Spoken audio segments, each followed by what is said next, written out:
Hello and thanks for joining us. This is your signature show, and I'm Vin Martin Obiora Ilo. Today on our program, we are featuring a special woman, a woman of courage, a woman who has never ever shied from taking a position when it concerns Nigeria and when it concerns Nigeria's democracy.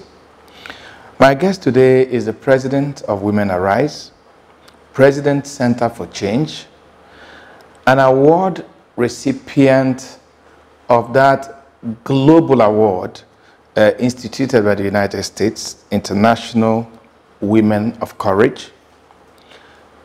So far in her activism, she has received more than 481 awards. When Nigeria was actually advocating for true democracy, she was the president of Campaign for Democracy. My pleasure to welcome Dr. Joe Okey-Odumaki. Dr. Joe, you're welcome. Thank you. Good the famous Vin Martin Obiora Ilo. Thank you. Pleasure. Good to see you again. Let's go back. You know, you have become a role model. You have become a source of inspiration for a lot of old and young women. Let's try to go with you where this whole journey started. How did you get into activism? Well, was it something you always dreamed of, or was it something that just came?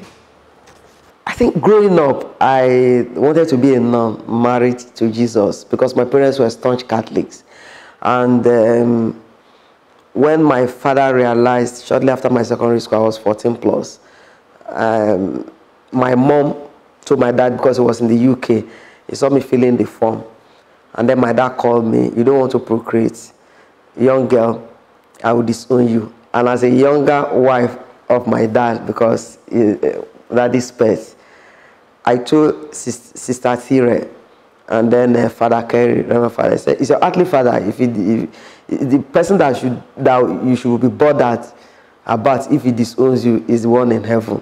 So I felt unconcerned. So my dad came back and said, "You still want to be a nun? I will not only disown you, but I will print your obituary. When people see you, they will think you are a ghost and they will run." So I just then had a rethink. I didn't go back to tell Sister Thire or the Reverend Father, but I just decided that I'll forgo it. So that was why my dad took me to Kwara Poly and then met the director of School of Basic Studies, Dr. Acho. So I started living with him, did the exams, I started my A-levels, but I still wanted to go back to the seminary school. But one thing led to the other. One day, I saw a left-wing movement, Rethink Nigeria. When I went for their meeting, I observed there was no opening or closing prayer. So when I made the observation, they threatened they were going to throw me out. They actually threw me out. So I forgot about it. I continued. When I got to the university, one street lecturer said somebody scored very high marks in her test. So my matriculation number was called and I went to see her. When I got to her office, she just stared at me. "Why are you looking for me?" So I was stammering. He said, "Are you a stammerer?" I said, "No." So I told her my matriculation number was mentioned. She said, "Why? You scored very high marks in my test. Why you make her a reverend sister?" So I said, "I want to be married to Jesus."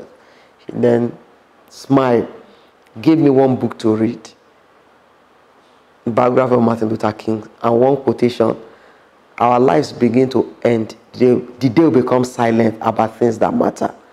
And that changed everything. My thought, my conception. I said, wow. So my life has been ending all this while. Not only that, growing up, my mom as a princess, I watched her settle communal disputes. My father as a top civil servant, when I go to his office to collect money, some of the civil servants come to him. So something like injustice, they hated injustice, but I just felt mine was to serve God. So when the whole thing changed after that quotation, I then gave my life to the struggle. And that's since 1985-86. And since then, and anything I'm committed to. I do that with the whole of my being. So, and that was how the struggle started. And then I only had a mattress and book. And I called one of the lawyers at Olagbe, help me will this in case I die in the process. The mattress should go to the motherless home, while my books should go to the University of Ilorin Library. And since that time, I had not looked back. Have you rewritten your will? Yes, some years back. Do you see a relationship between what you do now and what you wanted to do? Yes, I see that relationship, that correlation, that passion for God, for righteousness, seeing evil as an aberration. So the sharp correlation really is that I hate injustice. I want to see a country that works. I feel that I'm pained when I see people suffer. And that is why when anything goes wrong, I will just become sick or ill. So I think that there's that big correlation between wanting to be a nun and giving my whole being, my whole life to God with the struggle that I'm into now. The struggle is my life. And that's all that. Apart from the fact that my parents sent me to school, first degree, second degree, third degree. I do contract teaching, a local international rapporteur. I do a few things to earn a living. The other thing is protecting people's rights and ensuring that there's no injustice anywhere is all that I've strived for all my life. So in other words, you're still serving God? Yes, still serving God. In a different way? In a different way. So when you look back, do you think that the sacrifice you've made, putting your life out there to fight injustice, do you think it's worth it? Well, like Albert Pike, one of the books I read, said, what we do for ourselves dies with us, but what we do for others and the world remains. Looking back, if I remember all the incarceration I went through, detention more than 17 times, if I still recall on the day of protest, one of the protests that more than 300 people were killed, and I was shot on my leg, and I had to manage, I escaped, the bullet was removed locally. If I could still recall months not bathing, even one of the detention that I've had, that to teach me a lesson, I was detained with male criminals. But that day, I found favor. Their president said, I'll be the wife for that moment and nobody should touch me. So looking back at those hazards, if I still recollect the old man that gave me an accommodation in Ilorin, Kwara State, and the landlord, returned my rent because of harassment, molestation from security operatives. When I refused to pack out of the house, the landlord packed and became a tenant elsewhere. If I still recollect that old man, that day, and I see all the sacrifice, even my own father was detained, and I look back, or having a baby and leaving my baby in the hospital to go for a rally, and I look back at all those risks that one has taken, or being locked up in the boot of a car, or being slapped by soldier while pasting posters at the barracks, that even as I speak, whenever I'm flying and we are descending, I still have problems with my eardrum. I have to block the air. So when I look at all those hazards, or having to deal with ulcer, in those days my mom would say fast. I can fast, break in the evening, but not eating for 14 days, because one is not sure where the restroom that one will use, maggots and everything. If one looks at all the hazards, I think that if we had not made any attempt, or if I had not made any attempt, probably would have been worse off. And remembering that the journey of 1,000 miles starts with one step. Also recollecting vividly what Frantz Fanon says, that every onlooker is either a coward or a traitor. So if I look at all those things and rewind, I think that that sacrifice, the suffering that one went through, is worth it, because we will have been probably years far behind. In this struggle, being a woman, has it ever been a challenge? Has it ever been a disadvantage? Has it ever been an advantage in the life you chose to lead? It has never been a disadvantage as a person, because I believe that the worthiness of life is deep-rooted in the service of mankind. Like Martin Luther King said, everything that I've confronted, I don't really think that there's anything special in being a man or being a woman. I always want, in fact, in those days when we have hazards, I always want to go to where the battle is the fiercest. When I'm going to paste posters, I would tell the guys that, please, just step back, let me go. In case I'm shot dead, you be able to tell the public that this was the last place she went to. And anything, even in the midst of provocation, I started putting on trousers since 1992. When I was beaten, my skirt was torn, I was thrown inside the gutter. Somebody that was selling things, I just used the scarf to cover myself up. But one thing really is that I believe that where determination exists, failure can never dismantle the flag of success.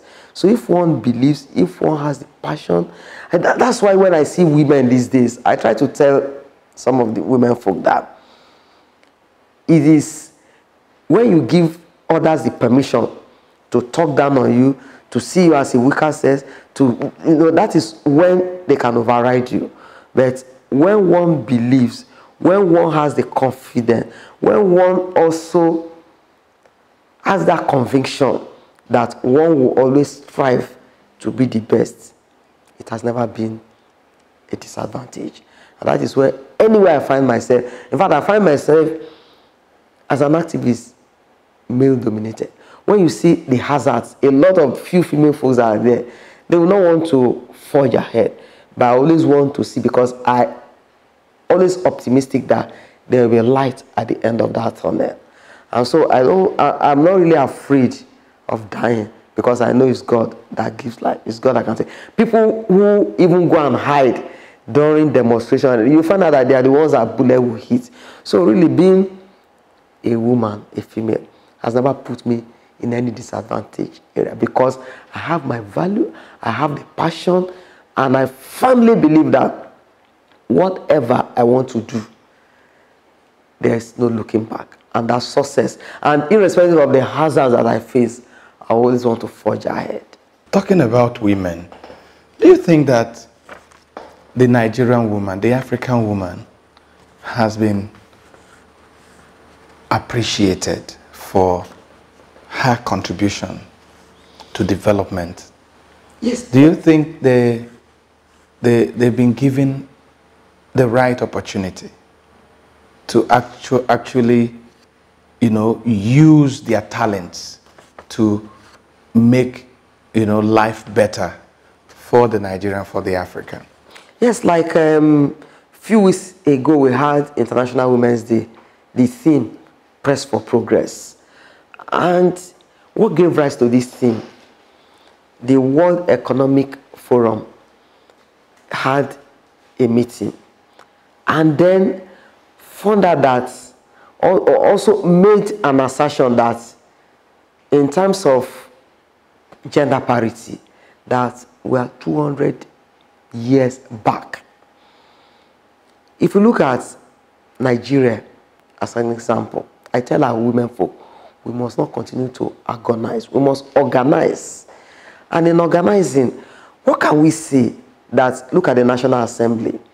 You see that out of the 109 senators that we have, only 7 are women. Look at those in the lower chambers. only 16 of them are women. And then we've never had, how many governors do we have that are women? Local government chairman. And women are treated as spare tire. If I have a spare tire and I have a brand new car, there might not be need for such. Women are numerical strength. We are more than 50%. If we translate that to our votes, I think that, and one thing I've always said is that no country can progress leaving half of its population behind. Women have not been given that fair share.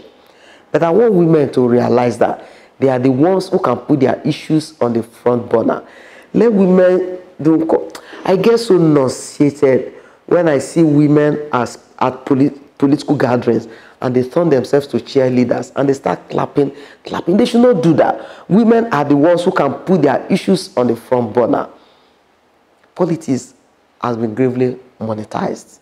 But I think that more than ever, women, we should love ourselves. We should be each other's keeper. What we need a man to, if a woman is coming out to contest and women cast votes for such women, but I just want our women to realize that if we are talking about gender parity, the World Economic Forum that we are 200 years back, I think that we have to sit tight, we have to brace up, and women must ensure that wherever they find themselves, they must excel, so that they will always become that reference. We have had women who perform excellently well, and I'm sure the names of such women are written in gold. So I want our women to agonize less. And I also want our men that women's role is no longer in the other room. It's no longer at the back. It's side by side. And if we are pressing for progress, we should have women. So women have not been given better deal. They've not had that fair share. But I just want women to brace up and know that they are the ones who will push and press for progress.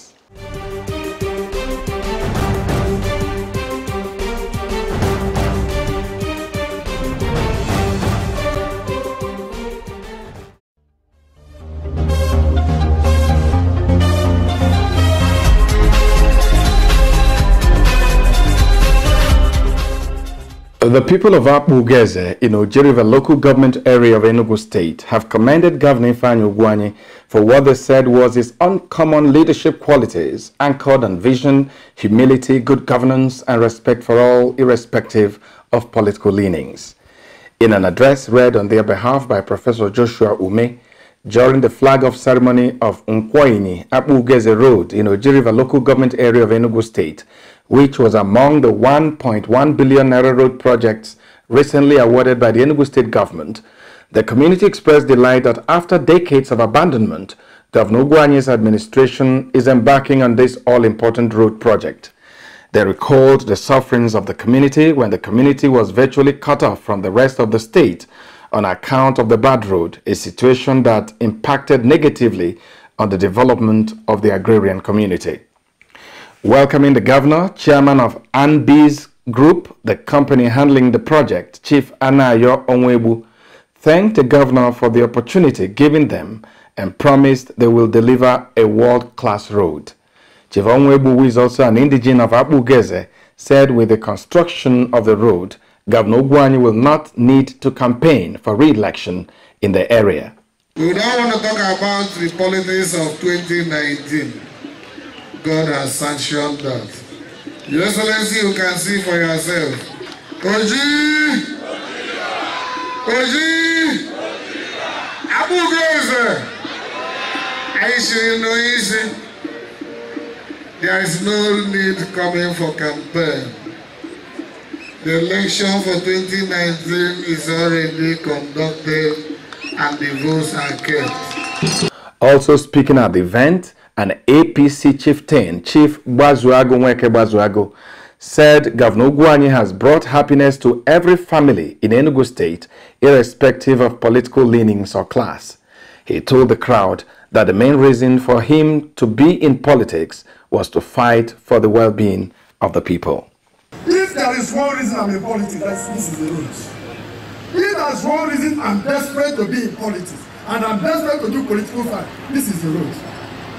And as all people say, if this road is on, I can surrender anything I want to go in politics. Flagging off the road, Governor Ugwuanyi said that the project was in fulfillment of their mandate and resolve to take development to all corners of Enugu State and to alleviate the sufferings of the people in various communities. He called for the cooperation and support of the people for Enugu State to move forward. We are here because of our commitment to the people of Oji River and to all our communities in Enugu State. I want to assure you that it has always been the desire of this administration to construct this road, as we are fully cognizant of its importance to the socio-economic well-being of the people of Aguges and Oji River as a whole, and also the realization of the state government's rural development objective. To the glory of God and service of humanity.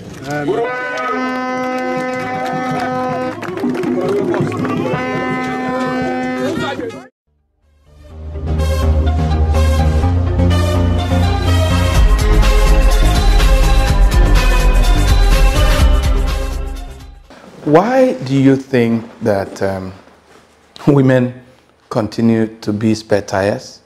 That with all their numerical strength, like you pointed out, that women are still left behind, and we are still talking about women in the other room at this time. What are the challenges? And besides what you have said, what else can be done to lift them, to give them the confidence they need to assert and demand for their rights? I think that there are numerous challenges. We have some women, they are career women, and some of them will struggle hard to keep their homes, their workplace. Then we'll have those that are in politics, that you see that some of the few things that men will do, that they be forgiven. You will see some of these women are given unprintable names. Some of them, some of the meetings that they attend at night. Then you see that economically, some of these women are not so empowered. So instead of them to come out, they want to queue at the back of men. I think that men should understand that women, like the affirmative action, 35%, we are far behind in terms of getting to that place. You see that some of the elective positions, women are not given such opportunities. But I think that men that don't feel safe, that suffer complex problems, are the ones who will never give women trial. I want our men to realize that women must be carried along. And that's why I even advocated one time that there should be a trust fund for women, so that when some of these women want to contest, because everything has been heavily monetized, but the few money that will have to be spent, if there's that trust fund, I think that women can also assess it. And I want our women to realize that wherever they find themselves, for instance, their positions for women. I spoke at one occasion with one organization, and they told me that for women, their treasurer, their vice president, it even has to do with the Congress, one of the programs that I went for. So I want women to be able to compete. A woman should be able to come out. Look at the time Sarah Jibri came. Even the women that followed her did not vote. So what I really think that the way forward is that women themselves are the ones who must be supportive of each other. They must brace up. The men should also realize that there cannot be progress if women are not carried along. By and large, I want our women to realize that when they are determined, when they have the passion, no one can push them aside. I wonder why frontline women, the women we see every day, who advocate for women's rights, advocate for civil rights, why they don't want to present themselves. And I'm looking at someone like you. Why, for instance, would somebody with what you have achieved, with the awards you have all over the world, with the doors that you have broken, the ceiling glasses you've broken in a lot of, departments and areas of life, why would someone like you and like other very powerful and strong women not want to run for office? I think that there are a few reasons. One, when some of those women come out, they will be told to go and queue. And then we also think that the internal democracy that we have within some political parties has to be strengthened. Personally, I've always said that I don't really want to participate in any elective office. And I always want to encourage women that want to come out. At times we do training on the platform of Women Arise. We even help women to develop their manifesto. But the thing really is, what one has the passion for. As a person, politics is not a thing that I even want to go into. But I want to encourage anyone that wants to do that to forge ahead, because it's important that one has the passion. One should not be begged to contest. If one has the passion, if one is interested, you see that that person will excel. I don't want to participate in any political office, take part in anything that will lead me to occupy any political position. But for those who want to, I will encourage them. And for others, I'm talking about our men folk, they should give women that chance. And I'm not really for those who believe in quota system, reserving some certain position, but I think by and large, it should be encouraged. But you talk about men supporting women, but I've heard a lot of women say that the hardest part of the job is getting women to support women. Yes, I've always tried to let people understand that when people come out and say, oh, women are each other's enemies, women are the ones who pull each other down. One thing that our women should understand is that when you have a woman, the position, there will be that Midas touch. So I want women to always encourage themselves so that they can occupy some of these positions. And it's true, when you see women, you have like 1,000 of them. Maybe you have like men, maybe like 300. If the man should contest, you find the man having close to 900 votes. I think that is their mindset that has to be changed. Women must be supportive of each other. We must change that mindset that says if a woman occupies a certain position, the woman will always use her position to override others. This is a mindset that must be changed, and women must be supportive of each other. Women must always use their numerical strength to encourage others. Let's talk about Women Arise. What are you trying to achieve with that platform? What are you and your team and your colleagues trying to achieve using Women Arise? Women Arise came to us in 2003, and Anon said from his book I read that women speak the same language, which is silence, although it's not entirely true. So Women Arise was formed to break the culture of silence and also to help in the empowerment of women. We've also seen that violence is on the increase. When you find 3 women, one of them has been assaulted in her lifetime. So Women Arise was formed to help women that suffer all sorts of abuses. We also help and encourage women. They are training political participation of women. We do lots and lots of training. So Women Arise will have research. We'll carry out lots of researches. We'll help in the empowerment of women. And I just want to tell you that as of 2013, we have handled more than 2,000 cases of violations against women. But as we speak now, 4 years after, we've handled close to 4,000. Sad enough, we have had cause to bury about 10 women that lost their lives as a result of violence, domestic violence.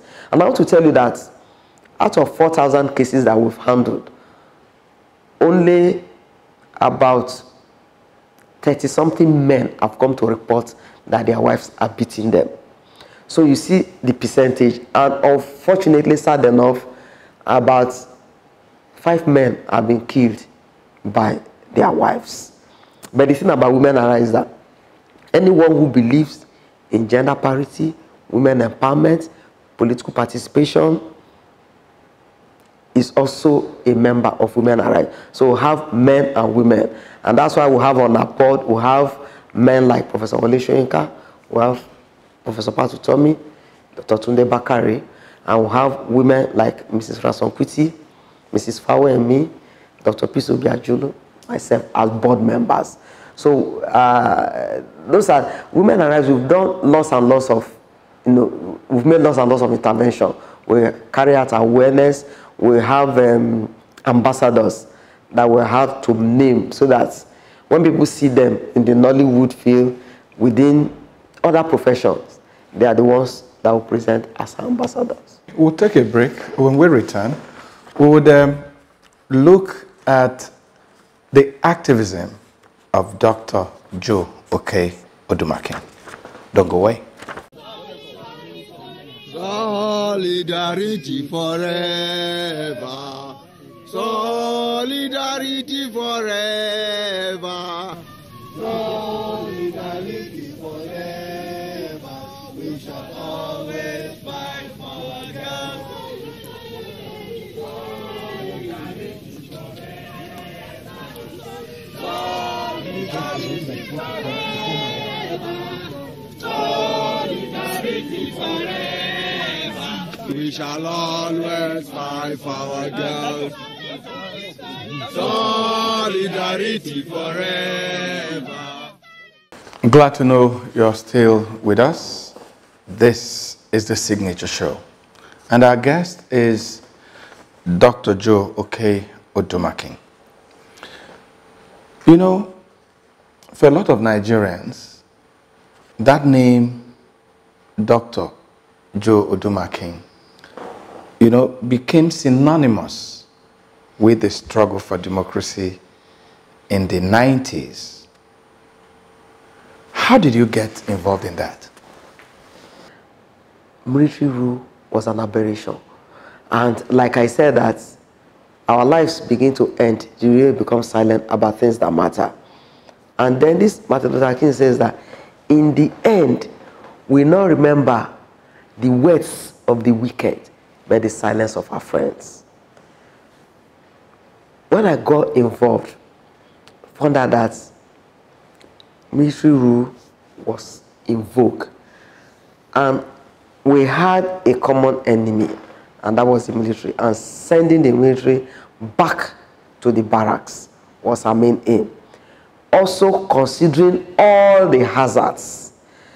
In this time, people go out on protests, you hold your laptop, your phones, you take photographs, you do live coverage. In those days, live bullets, serious beating, no one is spared.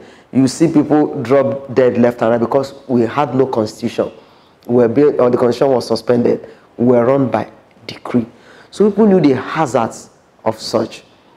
So in those days, starting up the struggle, dictatorship, we felt that where else will the soldiers see some of our handbill was like going straight to the barracks to paste. So started pasting IBB Go, the barracks. Unfortunately, some of us were caught, beaten, chained under the table, but we had not achieved our goal. The struggle continued.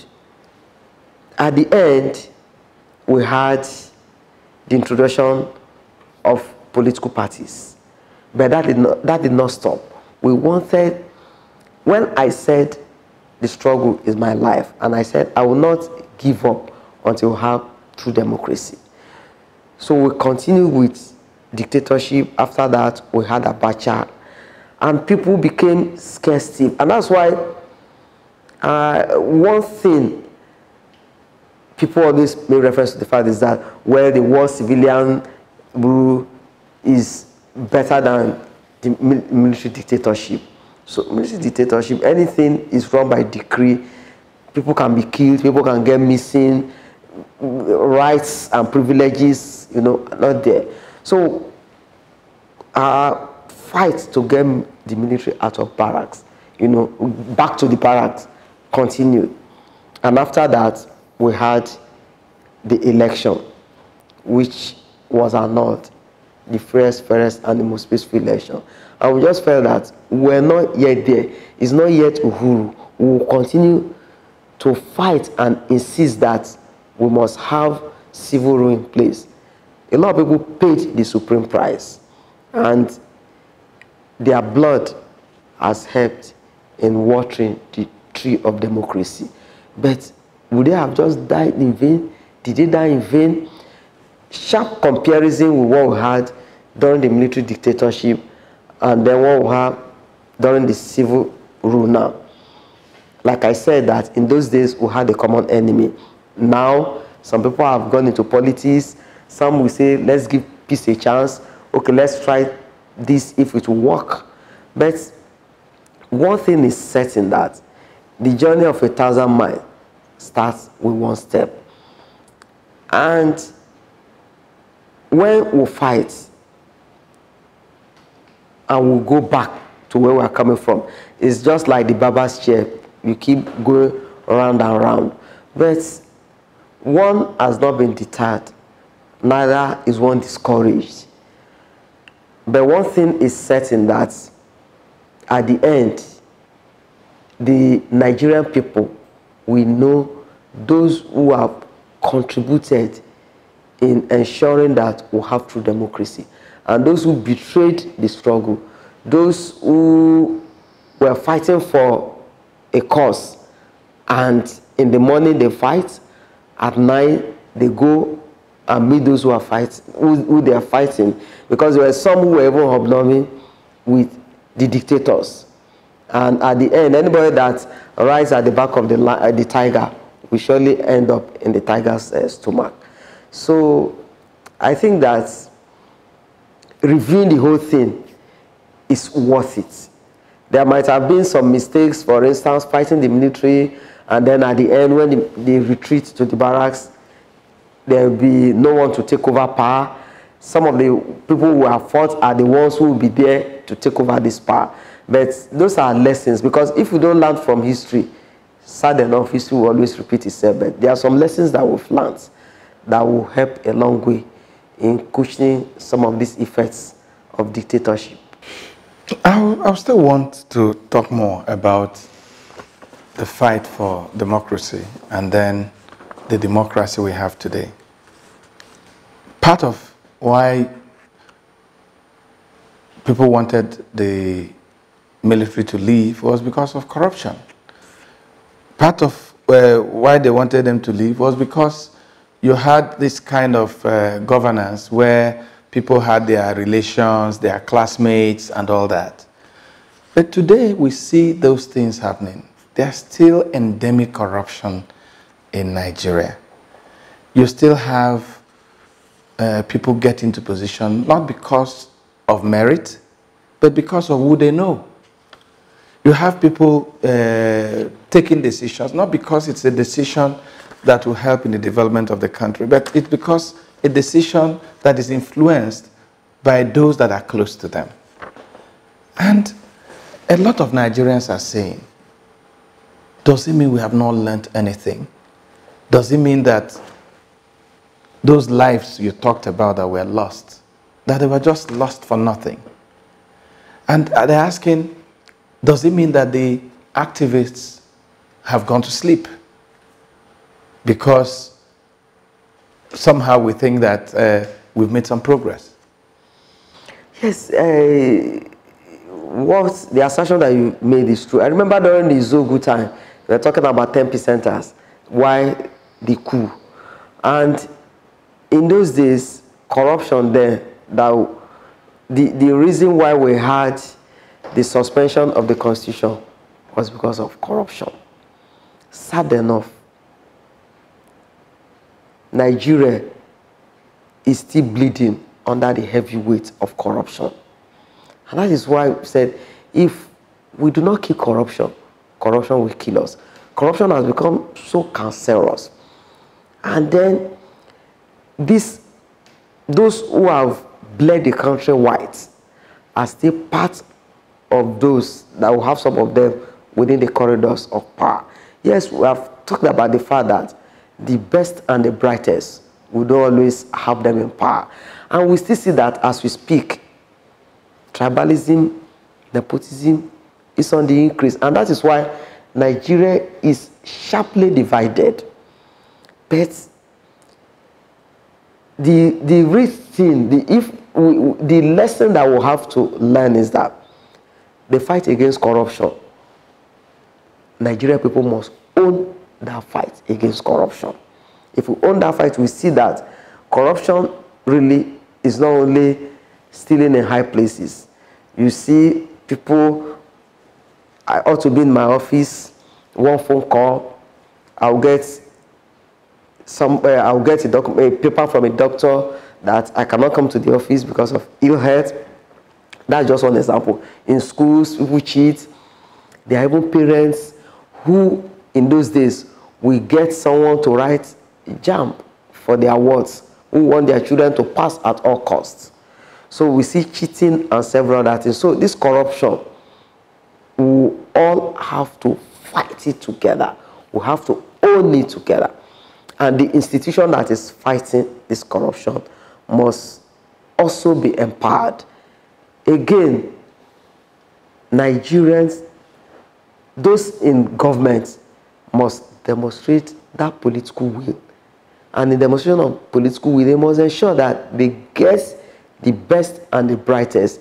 This idea of tribalism, nepotism, is because of those who have people who are qualified and they are not employed.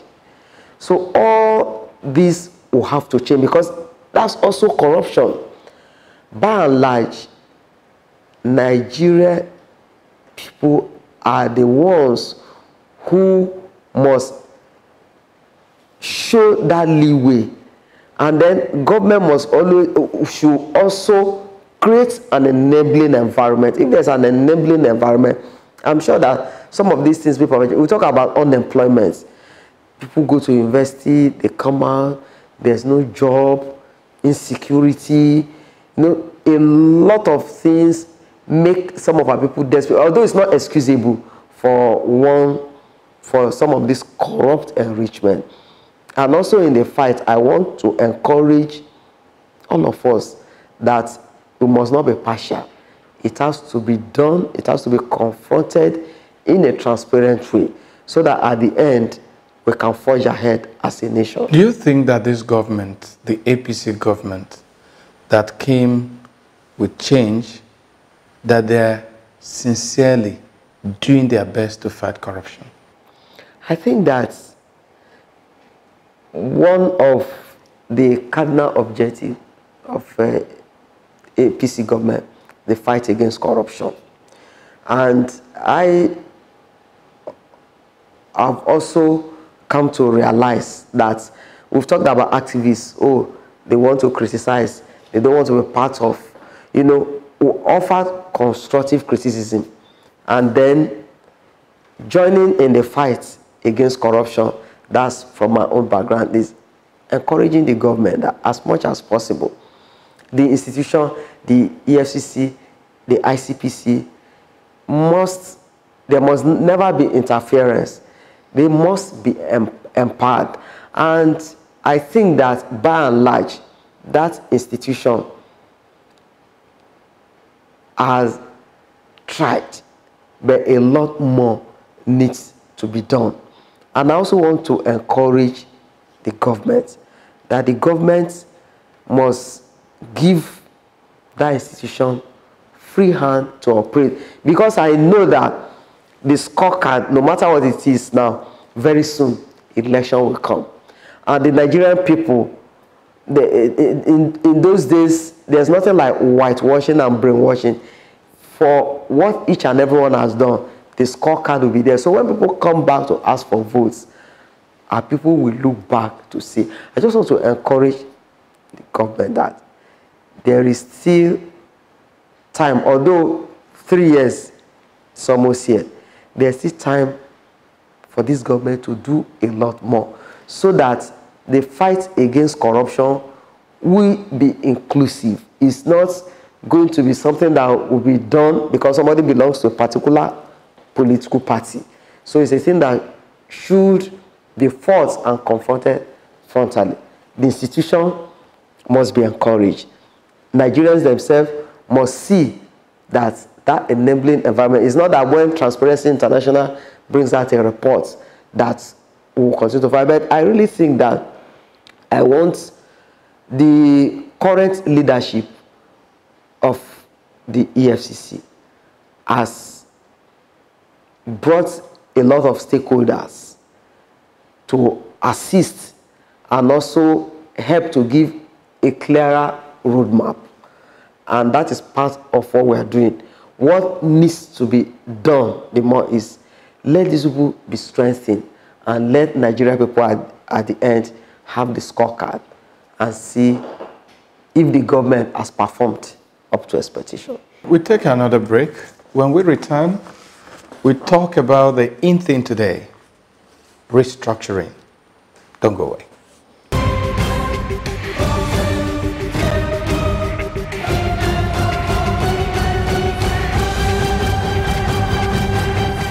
To identify the cause worth celebrating, because one looks at individuals like Joe Dumaki, who've gone through so much and who have remained faithful to the cause. I've had the dubious pleasure of sharing tear gas with her, and I look forward with even greater pleasure to sharing achievements, a sense of achievement, further achievement, actually enduring achievements with her. Ladies and gentlemen, please welcome the 2013 International Women of Courage Award recipients.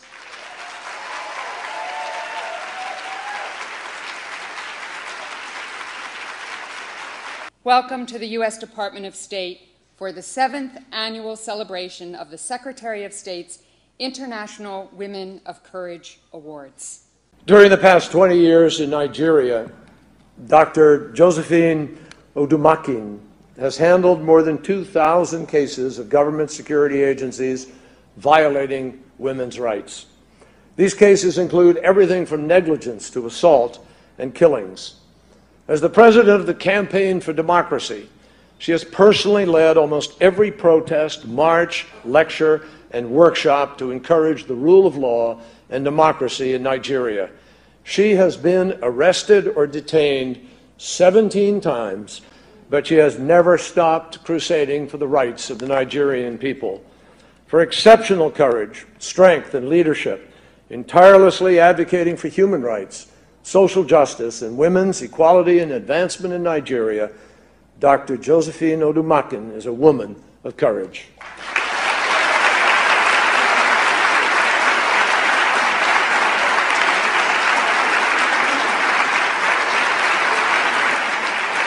And as the popular saying goes, the struggle continues.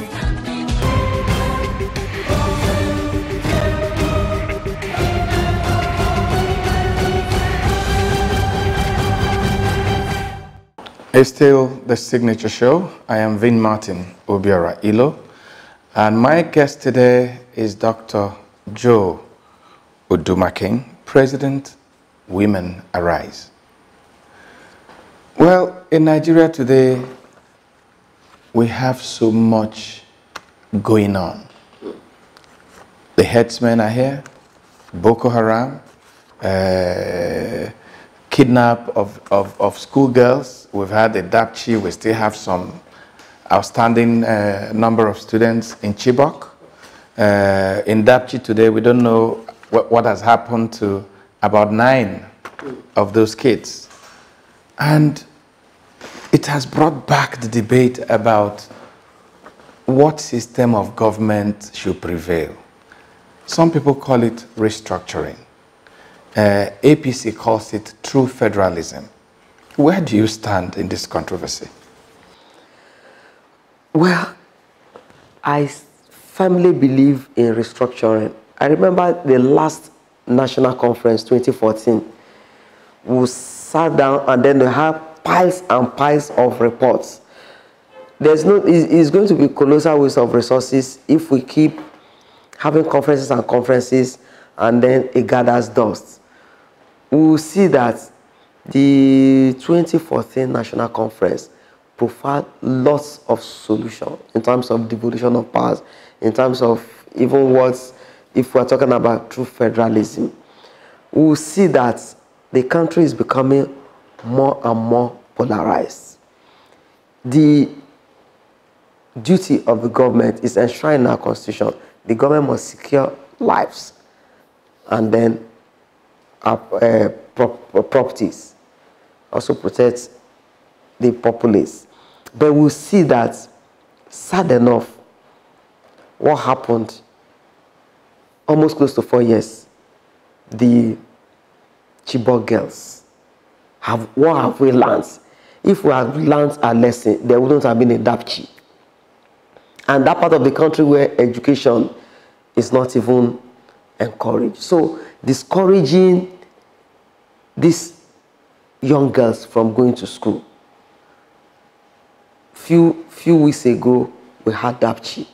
They stayed for a month with the terrorists, forgetting that psychologically and everything, these young girls will have been wrecked. I remember during the Chibok time, seeing some of the few girls, and one of the girls had to say, oh, what she could remember is someone will sleep, and that person will sleep, and she will lose count.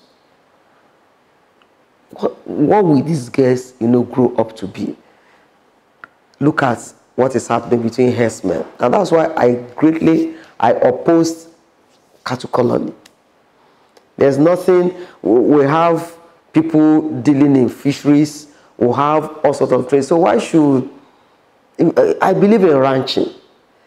If ranching is done, and if there is also sincerity in the part of some of these, at times, it appears to me as if it's fiction. Is it Nigeria that life has become so cheap, so worthless, that I got so angry one day when I listened to someone speak on television and the person said, no, people have been shouting that 40 people died, only 10 died.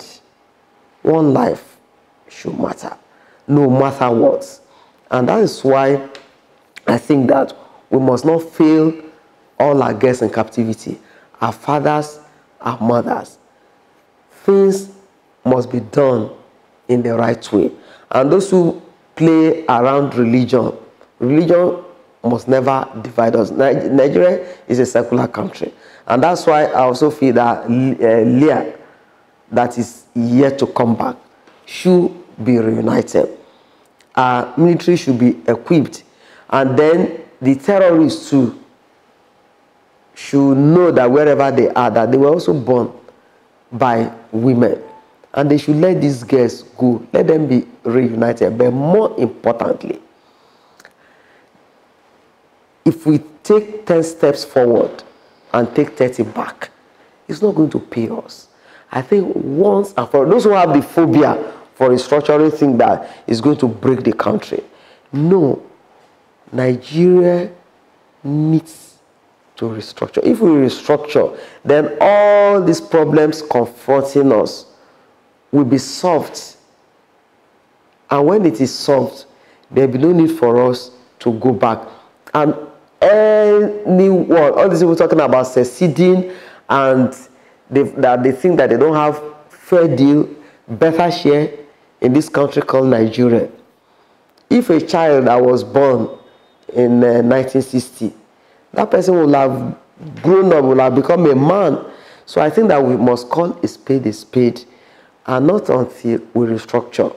We might just be moving around and around. It will just be like Baba's chair. We'll have motion without movement. As we end the program, each time I visit and I look at your walls and all the awards and all the plaques and all the certificates of honor and all that, I wonder how you feel. when you look at some of these things? Well, one, I feel encouraged. You know, doing all these things, I never expected any reward. So some of this award is out there to encourage me, to motivate, to even, I never even believe that people notice some of the things that I do. So at times when I'm called up, I remember when the United States International Woman of Courage, standing on that global stage and seeing those who are within the system, like the former U.S. Secretary of State, the system that has given hope to the world. I feel encouraged, and the reward for this is more work. I've received several awards, and each time I look around, I see some of these awards, then I think that there's that wake-up call. There must be more work. I must never disappoint, and my passion, it rekindles hope, and it energizes me, and it gives me that leeway that I must do more, and I will continue to do more. And I know that with God, I will never let down the people of this great country. And I look forward, and I'm so optimistic that Nigeria will be great in my own lifetime, in our own lifetime. Nigeria will be great in our own lifetime. And like she said, it needs everybody to come on board so that we can move Nigeria forward. Dr. Joe Oke-Odumakin, thanks for being my guest on The Signature Show. Thank you. Pleasure, always. And that's our program for today. If you enjoyed it, let's do it again, same time next week. From Lagos, Nigeria, this is Vin Martin Obiora Ilo, thanking you for watching.